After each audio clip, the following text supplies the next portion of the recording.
Hi guys, it's me Ty here, and today I'm going to talk about how to do an oil change on a Toro 3150-Q mower. And those have the three reels on them. They got three up in the front, or two up in the front like a header, and then one underneath the machine. And I haven't really been around those, so it's only been about a month since I've been around them. But um, it has the Briggs and Stratton engine in it. But the sad thing about it is at the front of the oil pan or at the front of the block on the bottom, it's got a square plug that sticks straight out. So you would think you would stick a crescent wrench on it or um, whatever, a half-inch wrench to unscrew it or whatever. I found out that's not the right way to do it.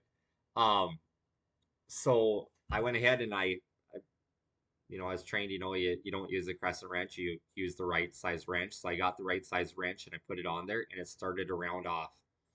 So then I went ahead and um, I don't even know what I grabbed next. Oh, I went to a socket, a deep well 6-point socket, and I was like, maybe that'll grab it better. And it still just rounded it off. It was just so tight in there. It was one of the gold brass plugs, is what the last person had in there.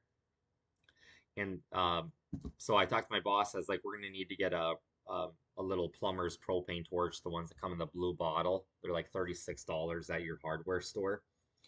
And what I ended up doing was oh, and then we also had to buy an 8-inch little 8-inch pipe wrench from um, Harbor Freight. They're the only place I know of that has the little 8-inch pipe wrenches. Everybody else has the bigger ones.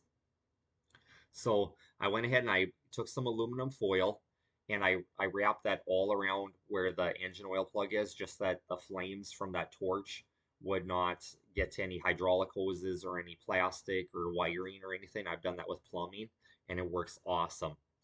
So, and what's nice about aluminum foil is it conforms and it just stays in position. You could use duct tape on the edges of it to hold it too, but I didn't need to. And I went ahead and I got the propane torch or that little torch on there, and I heated up all around the base of that plug for about 2.5 minutes, and then I put that pipe wrench on it, and it did not want to go. It started to want to slip. So then I put it on for another 2.5 minutes, and it never did get red hot. I know you're supposed to get them red hot to try and break that seal in the threads. But after 5 minutes, I put the pipe wrench on. I started pulling, and it still wasn't going. And I gave it a quick whack, or well, actually not really a whack, but I gave it a quick hard jerk at that point, and I heard the pop, and it broke loose, and I was able to take it out of there. And um, so with that, we bought a new plug, and with Toro, they don't sell that plug individually, so that really sucked. We didn't know what size threads or anything, so we took it to Napa, and Napa was able to look at the threads and everything. And they sold us a Gate brand plug or Gates, whatever it is, and it was identical.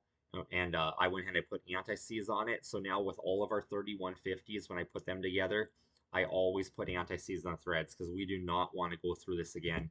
That machine was down probably uh, I'd say over a week for sure, just for us because we didn't have time to get to town to get a plug for it. And then for the oil change of that machine, it uses straight 30 weight engine oil, and that machine does have an oil filter. And then for when I'm doing lubes on that, um, I always blow out the air filter on it, which is on top of there, and then I grease the machine. And I can't think of any other real maintenance that we have to do on that machine. So if you guys like this content, like, share, and subscribe, and I'll just keep kicking out these money saving videos for you guys. All right, bye.